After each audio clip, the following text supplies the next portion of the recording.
Join us today, but I first want to thank everyone for coming.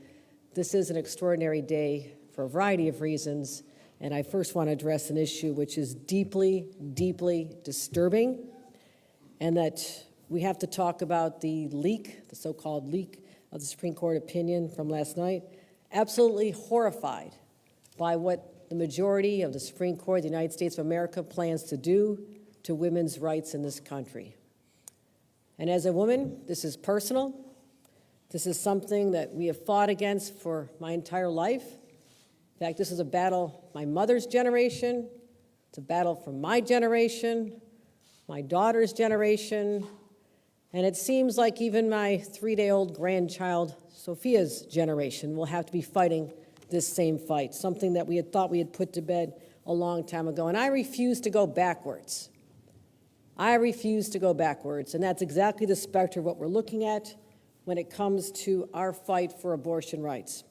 So, my promise is that here in the state of New York, we will not stand idly by.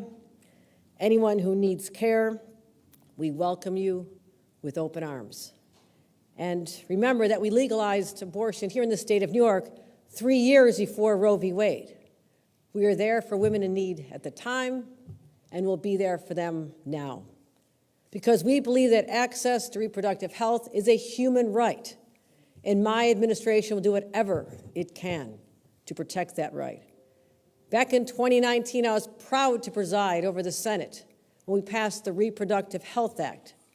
And when I took office, I immediately said that we'd not rest on our laurels because access to abortion was so critically important. And we're making sure that anyone in need of care has that right. Earlier this month, our actual budget enshrined into law a requirement that health plans in New York cover abortion services.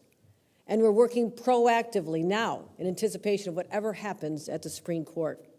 Under my direction, the Department of Health is working closely with experts and advocates to issue regulations to ensure that telemedicine abortion is available here, to offer clear guidance to providers, and provide information to patients about their right to abortion.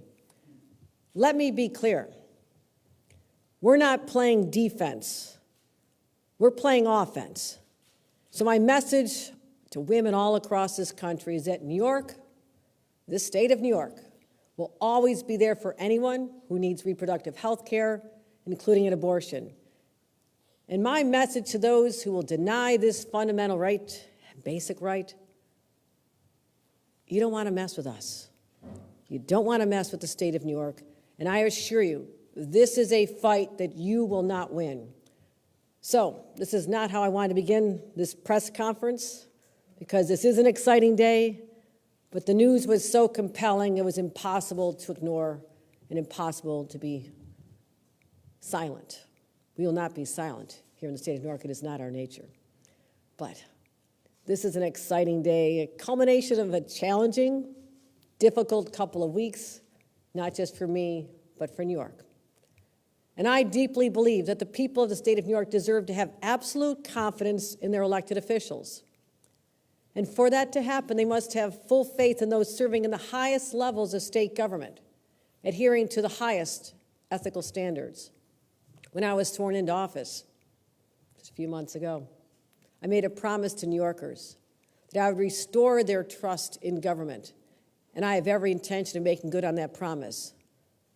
So with that in mind, let me tell you something else I believe. I believe that New Yorkers deserve a government that is fully staffed, fully functioning, and fully committed to delivering for New Yorkers. They deserve a government that will work around the clock relentlessly to deliver results. They deserve a government that is laser-focused on leading New York's next great comeback and building a brighter, better future, a more equitable future for every New Yorker.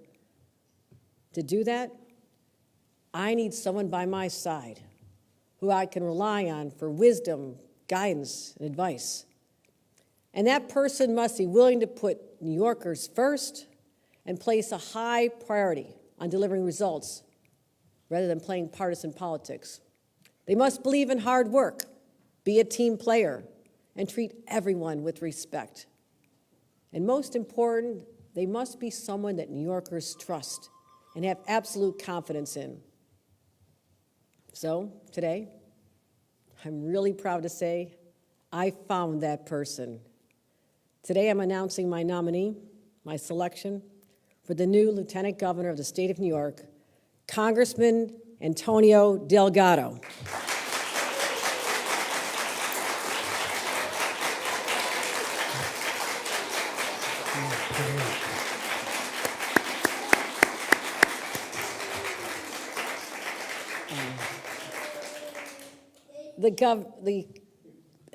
Your family's so excited. The congressman is no stranger to hard work and to public service. He's been serving New York's 19th congressional district since 2018. And as we went down the list of candidates for this job, his name kept rising to the top. But if you follow politics, this should not come as a surprise. He's been a rising star with a resume to match. He earned a Rhodes Scholarship while attending Colgate University in Hamilton, New York. After returning home from Oxford, he went to Harvard Law School, spent his early career empowering young people, and also before returning to law and practicing, he worked as a young lawyer in both Manhattan and Brooklyn. On top of that, he's made history. But what's most important to me, what's most impressive about this person, he's the right person for the job. It's his background, it's his story, it's his family, it's his life experience. The fact is, he could have done anything, and he chose public service.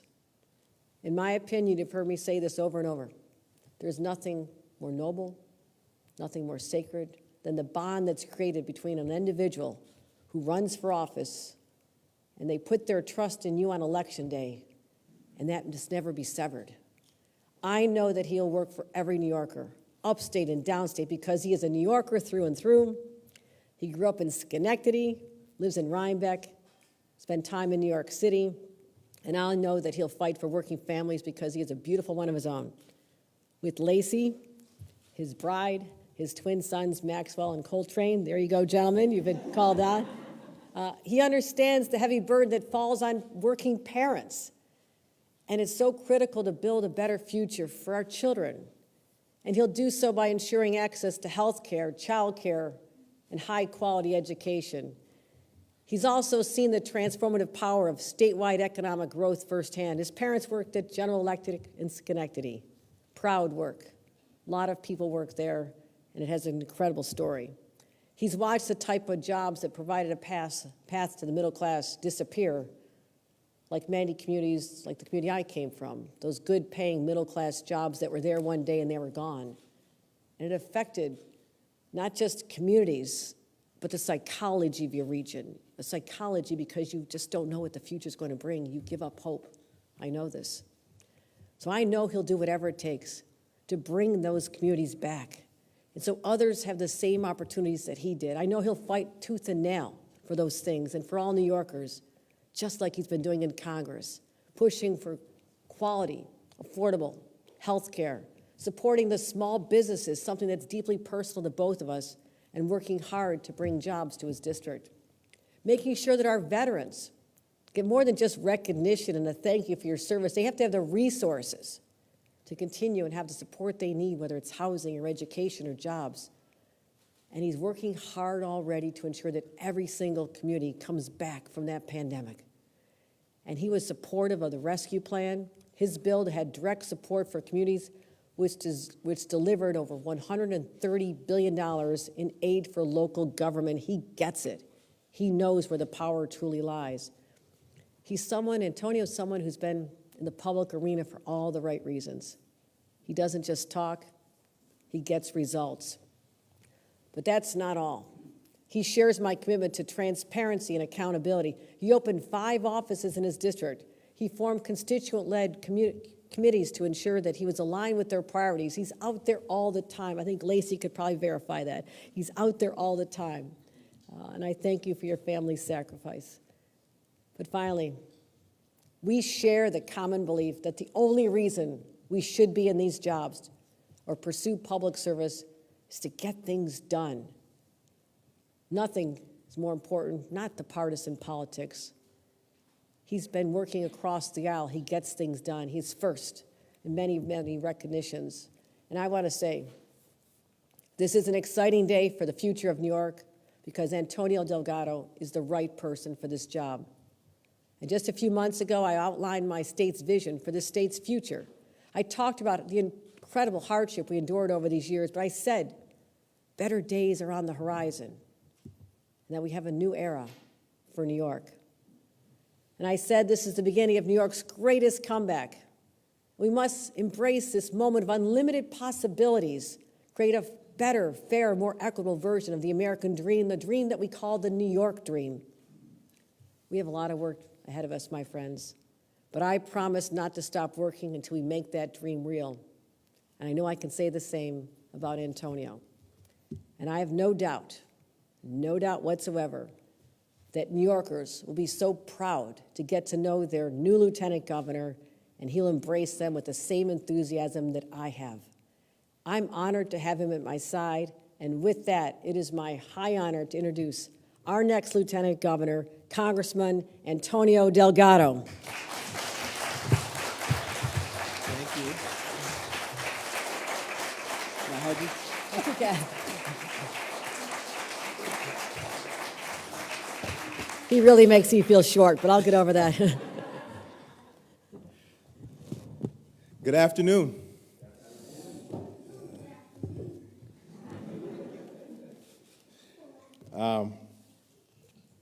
It's a good day for my family. I want to start by thanking Governor Hochul for your kind words. Sitting there listening to you talk about what I bring to the table and the desire to really want to care for people and to serve people. I know you get that. I know you do. I know you care. And it's just an honor to be able to stand here with you and do this work together. I'm excited to be a partner with you and build a better future for New York. It is also good to be with my family. The reason I'm here today, I have to acknowledge my base, my support, the folks who've been with me from the very beginning. And through all the twists and turns of life, you need that anchor. I have to first recognize my wife, my everything, Lacey, who has been the rock for me the moment I laid eyes on you. I'm going to stop there before I get emotional. Our boys, you've all met them already, I believe. Maxwell and Coltrane. My father, for talking to me about character every day growing up. My mother, who talked about the power of love every day growing up. My brother, my little brother, who I knew in my heart of hearts I needed to make sure I set the right mark and who would push me to be better every single day. His wife, Rachel, my sister, my beautiful niece, Melina, my mother-in-law, Peggy, for your sacrifice and your work, and to her partner, Michael. Thank you. I love you all. Let me also say a few words about the reports of the Supreme Court reportedly being prepared to turn back the clock on equality in America, on women's rights, and fundamentally on the very principles that anchor our democracy. I want to be clear about something. Make no mistake. In seeking to overturn nearly 50 years of precedent, the Supreme Court is at once reasserting a social order grounded in patriarchy and male dominance over a woman's body. It is reasserting an order linked to a time when a married woman did not have a separate and legal existence from her husband. These decisions are about power. And asserting control over a woman's body is about asserting power. And I don't know, I genuinely do not know how we square going backwards in this way with our commitment as a country to progress, to believing that we are all created equal. Clearly, the fight to live up to our values and ideals continues, and I am wholeheartedly in that fight. And New York, I'm not backing down. Now, as for today, which is a good day, it feels mighty good. I want to say that over the course of my time in Congress, there has been nothing, and I mean nothing, that I have loved more than connecting in a real way with the communities I represent in all 11 counties of my beautiful district. These relationships on the ground, built through genuine dialogue and mutual respect, have served as a source of my inspiration in the most challenging of days. And there have been some very challenging days. It is certainly true that the halls of Congress have instilled in me at times, and quite often, awed admiration and profound respect, and yet being home in New York, amongst the people I represent, is where I have undoubtedly felt most fulfilled and energized.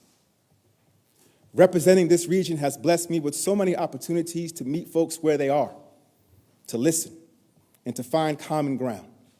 And at every single stop, be it a small business, a family farm, a community bank, a local hospital, a public school, or a town hall. And we did do about, I think, 67 in my first 3 years in Congress. This has always been the mission, to connect. And it is with these incredible experiences in mind that I simply cannot help but welcome with open arms the opportunity to connect with communities all across this amazing state. After 2 years of COVID, over 2 years, intense isolation, distance from one another, we need to reconnect and strengthen our collective bond as New Yorkers. We need to heal together and put humanity back into our interactions with one another. And I want to be a part of that healing process.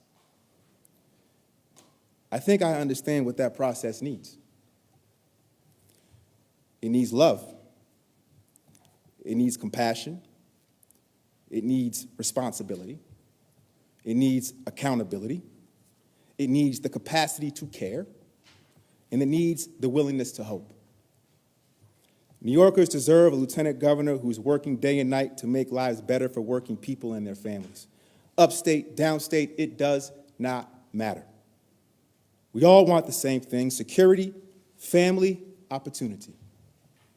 The key is to listen to New Yorkers from all walks of life and be their voice to get the job done.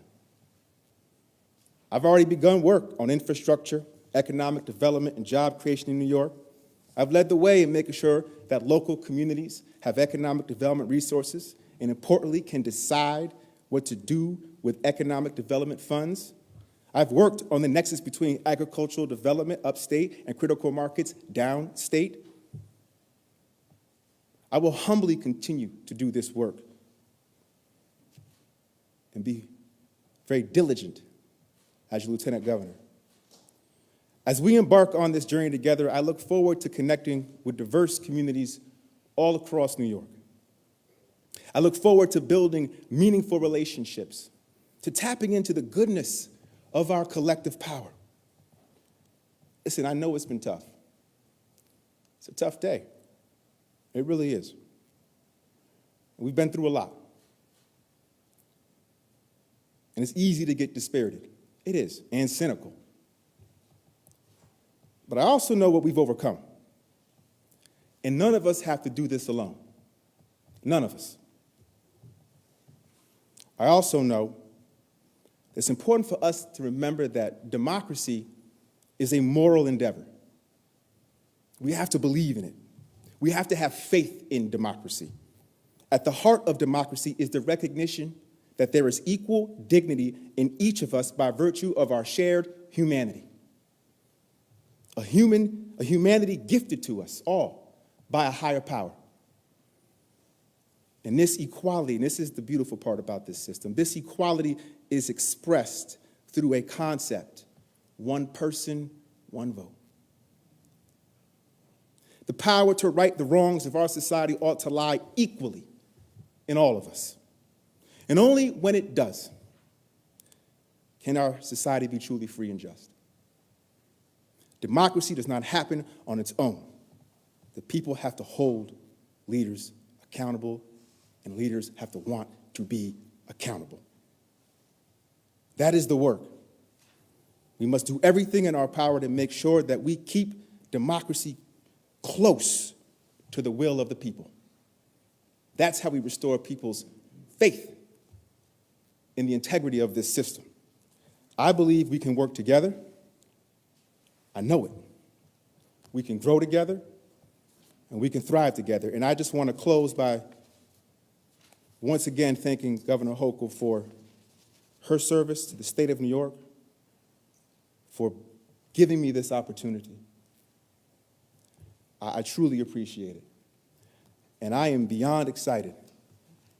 I am beyond excited to get out there and connect